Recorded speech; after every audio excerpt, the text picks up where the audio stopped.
Good morning. Hope you are all fine. Miss all of you. Stay safe and take care of yourself. Hope to see you soon, inshallah. Have a nice day.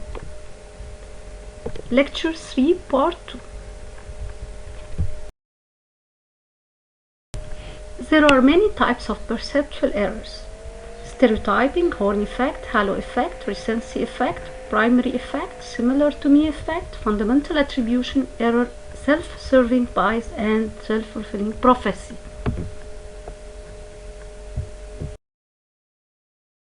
Horn effect. Based on one negative quality, we assume the person is bad.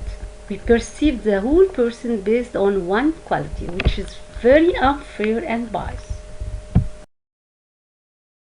Effect. Drawing general impression of individual on the basis of a single characteristic.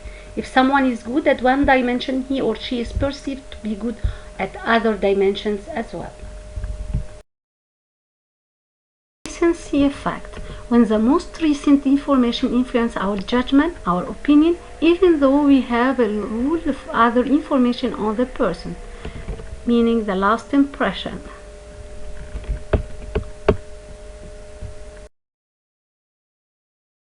Primary effect. Tendency to form our opinion and judgment quickly based on the first impression or first information we received. So we have the first impression is the last one, which is unfair and biased, and we shouldn't trust our first impression.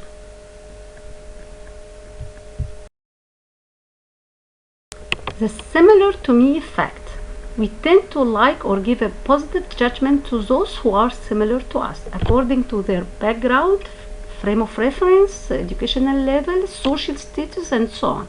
So when choosing a candidate during election, I will choose someone who is similar to me, from my same region, from my same education level, social status, race, and so on.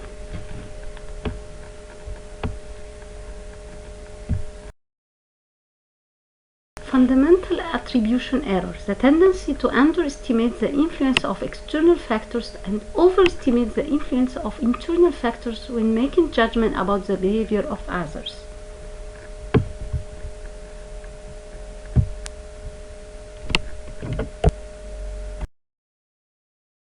Serving bias. The tendency to attribute their own success, my own success, to internal factors while putting the blame for failures on external factors.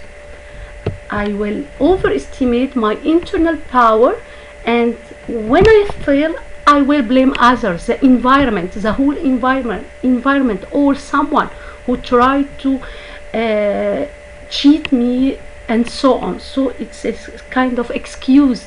I will misperceive the reality. I will form it according to my bias. Prophecy. People preconceived expectation and beliefs determine their behaviors, thus serving to make their expectation come true. As we said, negative expectation equals negative results, and vice versa. If I'm confident that I will make it, I will make it. If I will be successful, I will be successful, and vice versa. So it's very important.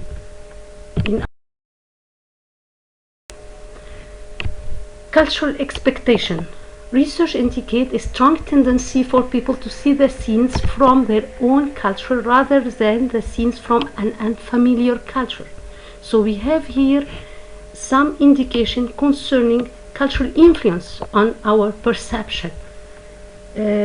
It's something universal according to our cultural indicators which guide us and guide our perception. Mood and perception. Researchers use an experimental study to test how mood affects our perception.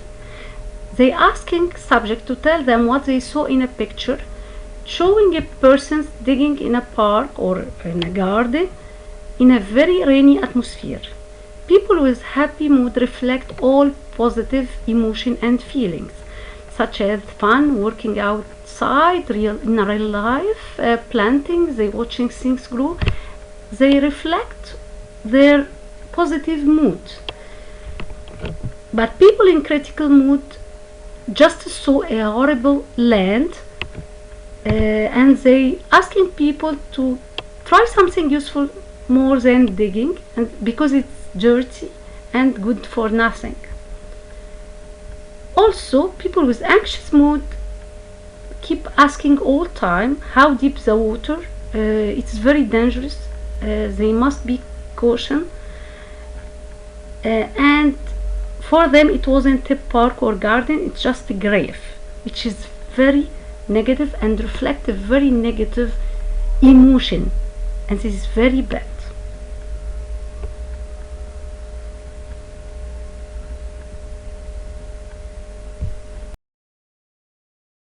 Communication.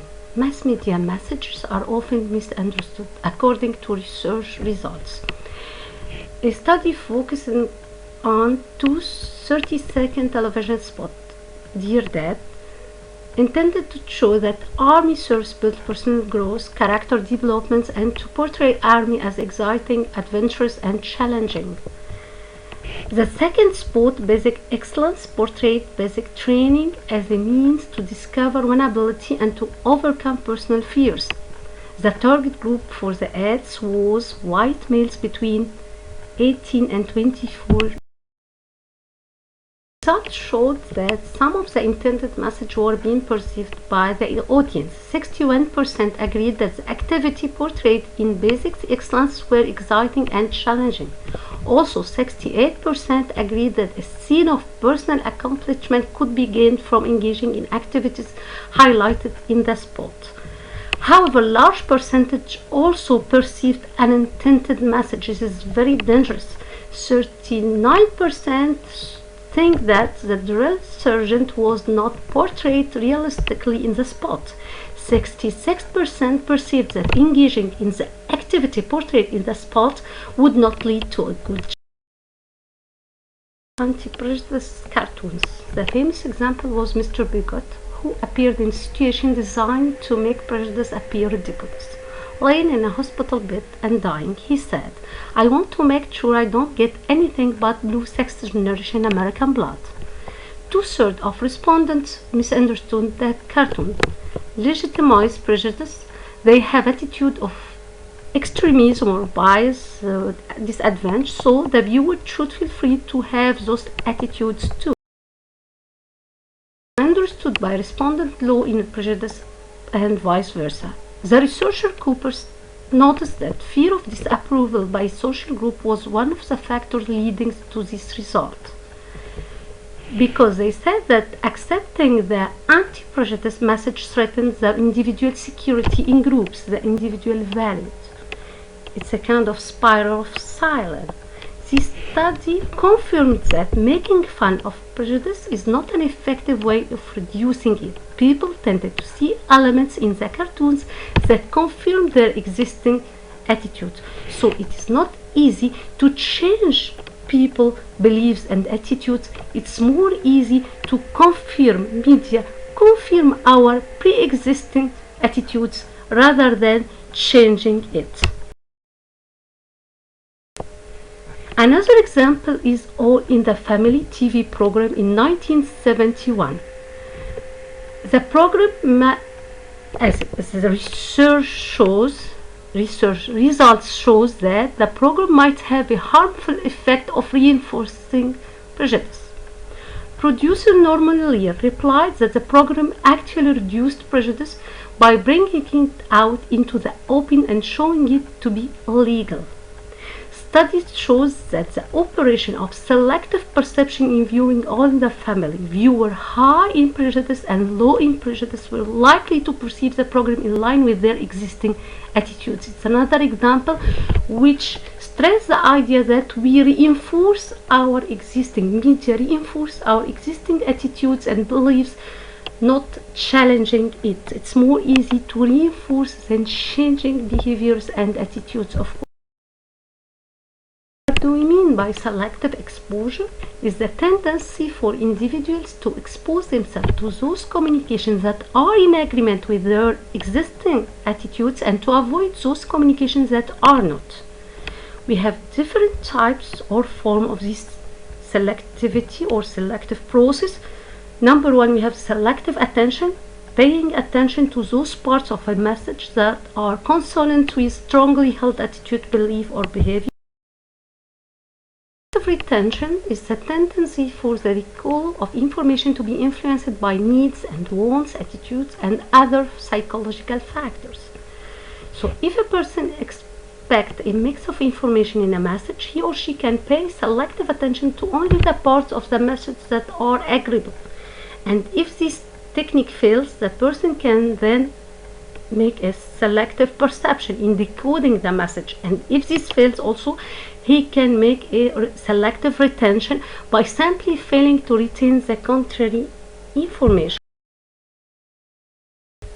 Sometimes one of these selective mechanisms will be more appropriate or more possible to you than the others.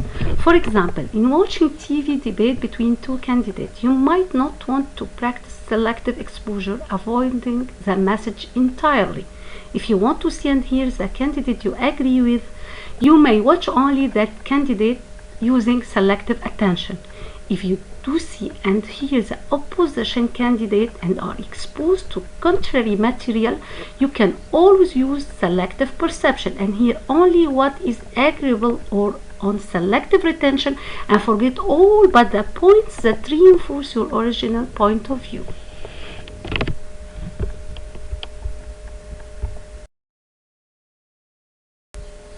Perception of pictures. We perceive pictures in three ways. First, as a transparent representation of reality. Second, as a conveyor of affective or emotional appeal. Third, as complex combination of symbols put together to make up rhetorical arguments. In mass media, it may be used in these three ways. For example, news photo may be higher in use as transparent representation of reality as it reflects the real life than the picture in ads, while picture in ads may be used as part of rhetorical arguments than news photo. Both type of image may be at time high conveying affective or emotional appeal.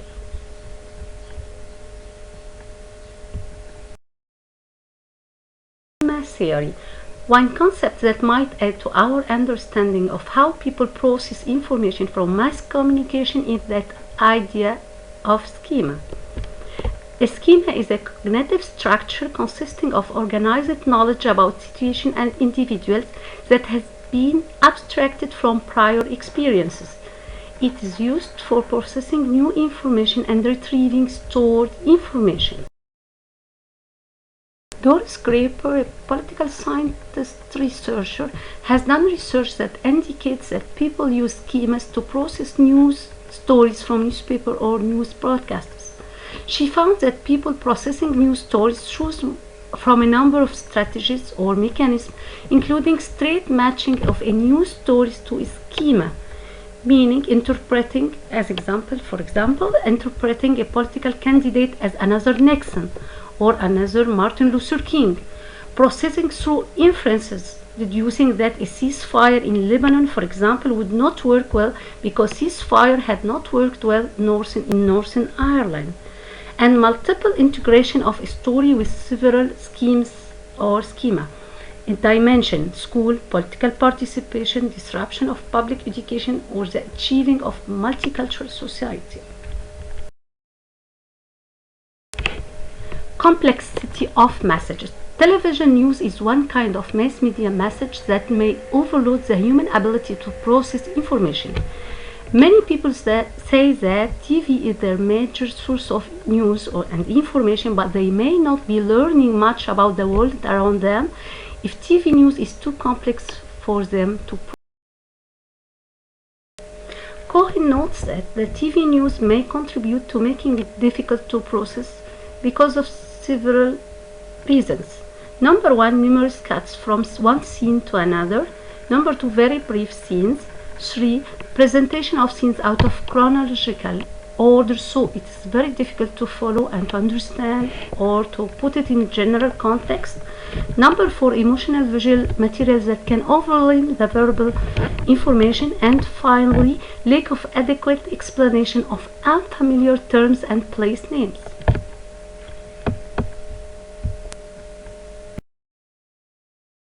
Communication and perception. Communication acts involve two categories of persons, sender and receivers.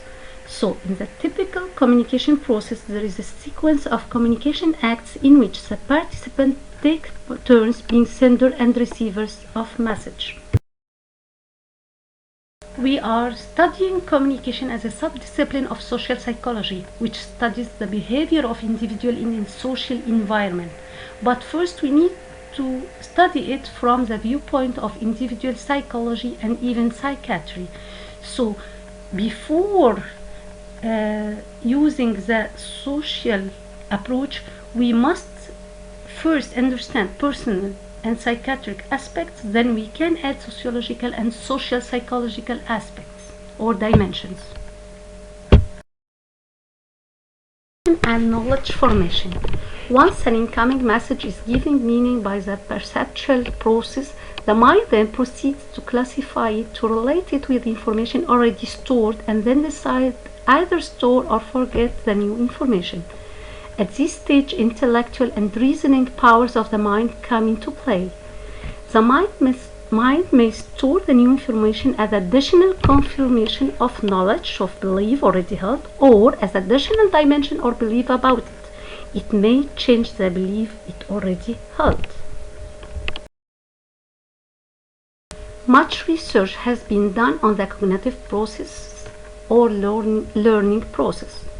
The cognitive process consists of developing concepts or general categories under which specific items of information about persons, object, or situation may be stored. This classification may be quite concrete, such as farmer, or abstract, such as democracy, dictatorship, and so on. So we can later use it to describe or make decision about an object or recall it when thinking of instances of general concept. It's a stereotyping process.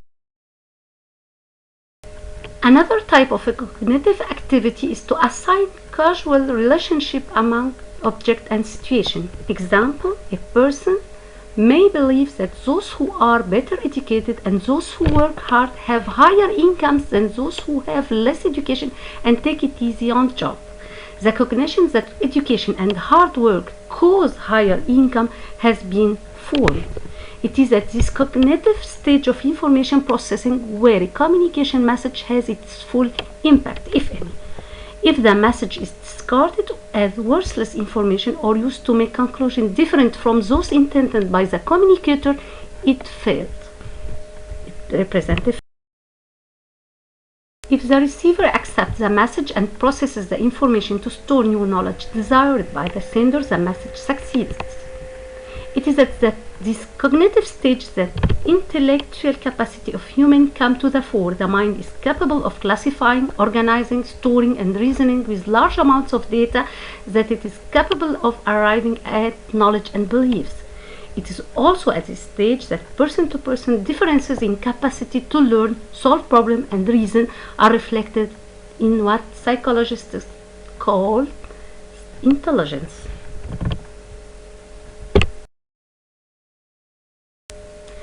Affection or emotional feeling. Perceptions are proceeds by the mind not only to arrive at knowledge, beliefs, and other cognitions, but at the same time they are proceed also to arouse emotions. The process of affection comes in parallel with the cognitive process. These emotions may be those of pleasure or displeasure, love, hate, anger, fear, and so on. The emotional state is called affect. Affective state meaning emotional. Psychologists believe that this positive or negative reaction is held toward most objects, persons, or situations about which we have knowledge or belief. This reaction may vary in intensity. It may be extremely positive or extremely negative, extremely liking or extremely disliking. In some cognition influences emotions and vice versa.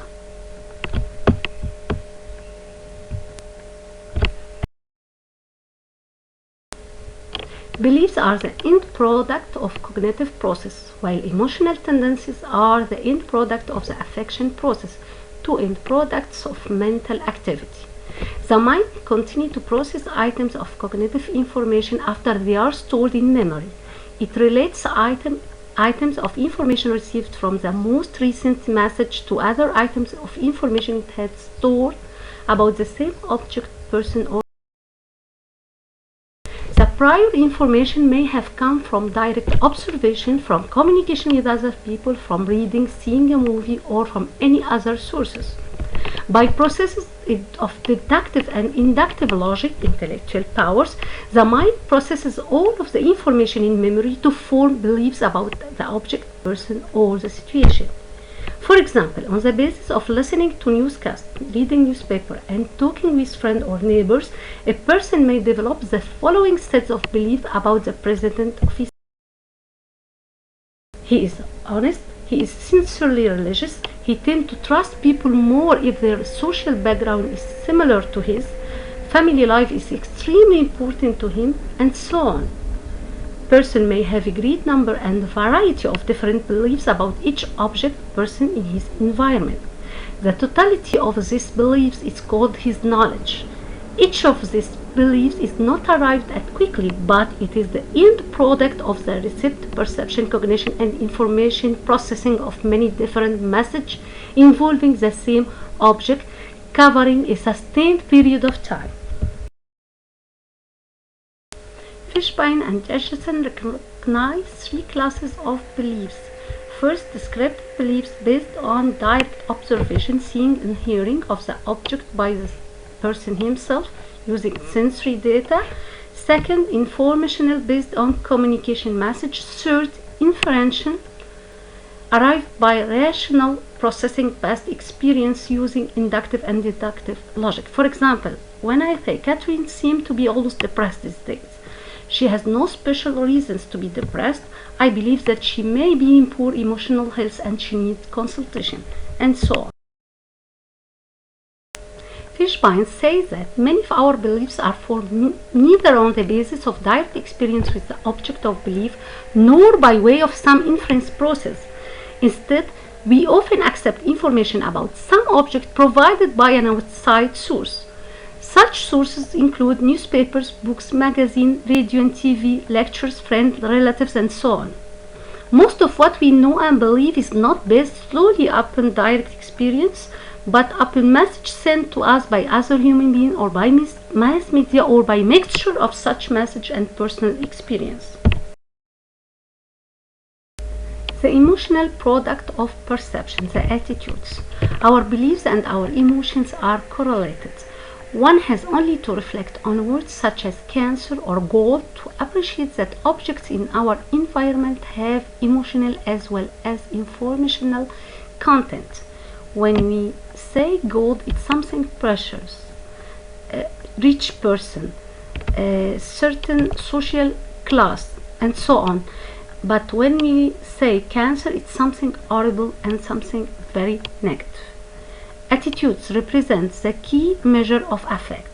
The most common emotional reaction is one of positive or negative affect. This positive, negative emotional reaction is called our attitude toward the entity.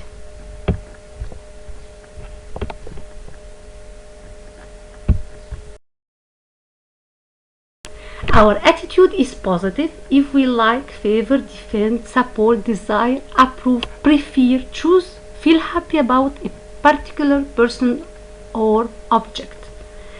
Our attitude is negative if we dislike, avoid, reject, hate, detest, curse a given person or object. Fishbein has defined attitude as a learned predisposition to respond in a systematically favorable or unfavorable manner with respect to a given object. Psychologists agree that human beings tend to have an attitude with respect to practically everything in their environment. They may be completely neutral about things that are unfamiliar or about things which have no relevance or importance for them. Thank you very much. Waiting your question. Feel free to ask me anytime and we can can use social media as usual. And if you want online classes, I am ready to do so. Have a nice day and bye.